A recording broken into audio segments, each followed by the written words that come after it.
automation and you think, yeah, that just means robots are doing stuff. That's not what it means. What it means is this connection between human and tech. We actually are getting off of our phones. Nobody knows I'm referencing spring and fall 2007, 2008. Jean-Paul Gaultier with my makeup and outfit nobody knows. Imagine yourself miles into space. You've just seen the most mind-blowing fashion show you can imagine, and now you're sitting down for intergalactic drinks. I walk over to your table and I say, hey, do you want to talk about the future? And of course, you say yes. My name is Piper ZY. I'm a woman in STEM. You've probably seen my work across social media, but the main piece of what I do is consulting, research about this tech, and speaking on these kind of topics. Just for some credentials, I've given these talks at these places as an industry expert, as a voice in the industry, and I've worked with these brands to bring them augmented reality experiences. I think we're at the peak of unnatural tech use right now. We, as generations before Gen Alpha, are programmed and were programmed to use what we had available.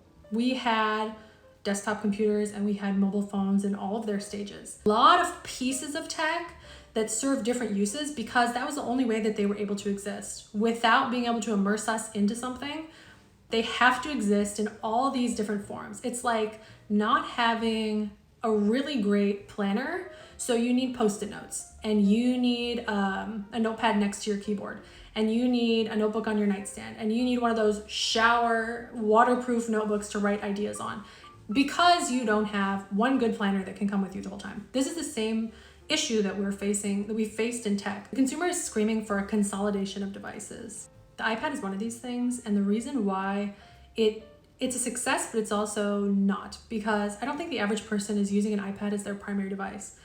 But you know who is? The average kid. Children now have the whole pick of what's most convenient to use. And what's the simplest and most convenient thing to use? It is an iPad. It's synchronizing the mobile phone and the computer, a streaming device, a media device, a social media device to the degree that kids can use social media. It is more of an all-in-one device. The ideal piece of tech that would help us the most is something that is hands-free and combines the uses of a phone and of a computer. I think Apple and Mac kind of linked a lot of those things together, made a lot of the uses of a phone and a computer pretty interchangeable. A lot of things that you can do on one, you can do on the other. And I don't think that's a coincidence, looking towards one device. But there's a better way to do this, and there's a more natural way to do this than carrying around a big screen.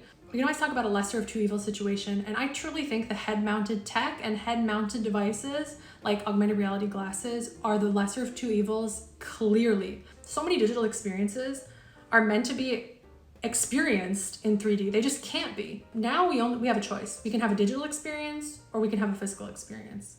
The closest you can get to having both is you're sitting next to somebody and gaming with them. You know, a lot of the things that we've seen in mainstream tech are pointing in this direction, whether we realize it or not.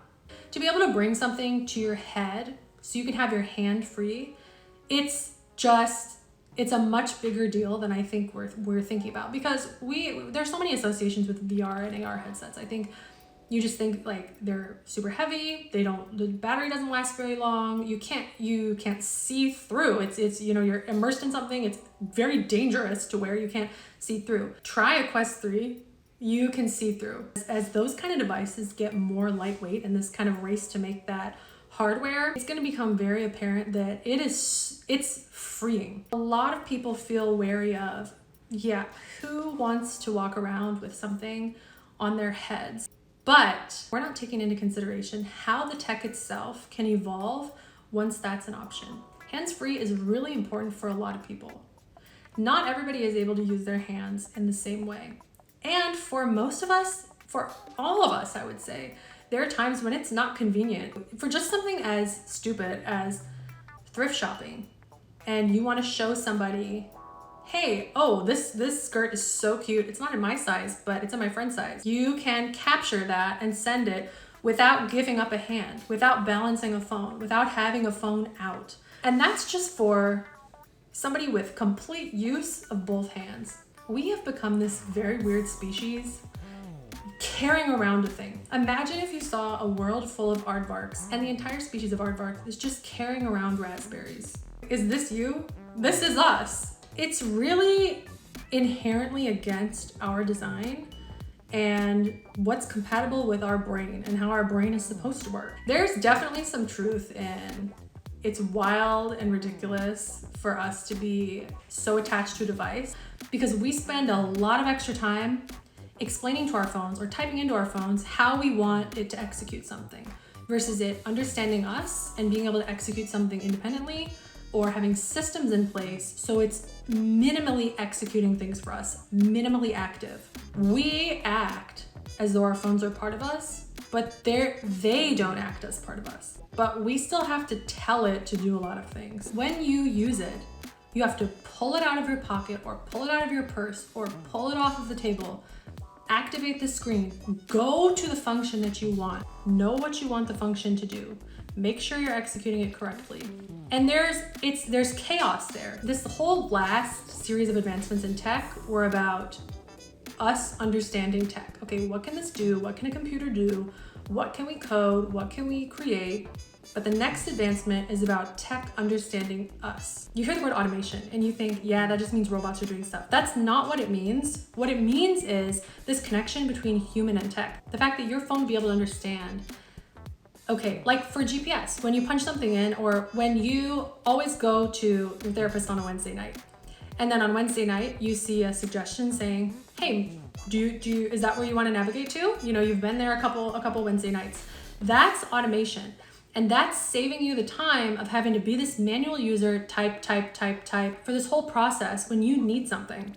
That's automation. Being able to have advanced automation and intelligent automation using artificial intelligence will cut down on the time that we're using devices and the time that we are like trainers. We're like device trainers. It's like without coding, we are training our devices to help us. You know, I need my alarm at this time and well, my phone doesn't know where I am, so I need to put this in and put in, you know, it's like all the tiny pieces to get to that level of automation so we can cut down and throw away and use our screens less have been forming along the way. It's just the hardware. It's just the hardware to take it out of your hand and put it onto your head. I think the idle time for devices is going to be so much higher. Like the time that we are not using a device, not actively using a device is going to be so much higher with head-mounted devices than it is with mobile devices. We see a lot of these like VFX, big ad campaigns going super viral. And that's what I think of as like the craving for AR, because we want to see digital design and physical design merging. And really it's just I think it's a very natural human thing to want to design things with all the materials possible. And we see this now very, very capably with AI art. To me, AI art is a translation tool from your thoughts to what people can actually see. I was trained as a hyper-realistic painter and to draw. So I can look at somebody and draw them, but that takes so many hours of labor to understand how to do. And everybody has an impetus to create. And I think with AI art, we can now see what people's ideas are and concepts are. And yes, and it's by nature and by definition, very derivative.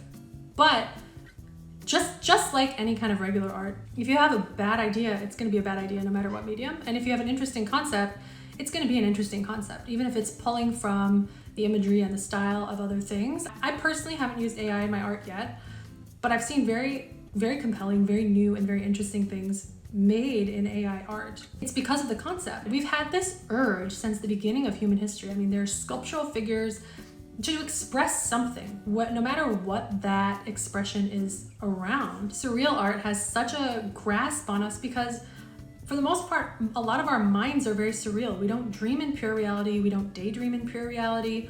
We don't even remember things in pure reality. You can argue that we're kind of surreal beings, and we're at this certain point where we can really wonderfully express those in digital design. For the sake of discussion, let's take it a step further. How do I feel about like brain chip, like Neuralink kind of implants? Organic brain over synthetic machine. That is self-serving, self-protecting. That makes so much sense. And when you implant something into your brain, that's very invasive. It's very extreme, but that's me speaking from this perspective, you know? As I say that, I can even imagine how The wave of how society moves and adapts and adopts tech is so great that in the future, every structure might be so different that they really might see a completely ingrained societal need for their tech and the way that they use a brain implant in the same way that we view having electricity. I think Gen Z and millennials, we tend to view ourselves as the most technically savvy generations because we had so much tech thrown at us in such a short period of time. I think it's so natural for us to view ourselves as like we are the ones who are on top of it and we're there and we're pushing forward. But I think we had to push forward. And I think future generations might view it as they don't necessarily have to push forward because they're so used to tech. It's not new, it's everywhere. So I hope that their main focus then becomes, how do we cope? How do we make this healthier? How do we use this only when we need it? So if the whole world is adopting AR glasses, let's say, then what is it gonna look like for us as we are aging generations? It's gonna take a lot of very useful, very easy to use, very functional elements for them to switch from a phone that they probably just learned to a different kind of tech. I'd love to get into other topics in this futurism zone. I'd love to get deeper into some of these topics. I'd love suggestions. You can find me all across social media. Yes, I'm wearing a filter right now because I want a glitter lip. Do you see that? I want a glitter lip. This one is called Glitter Lip on TikTok. Thanks for listening.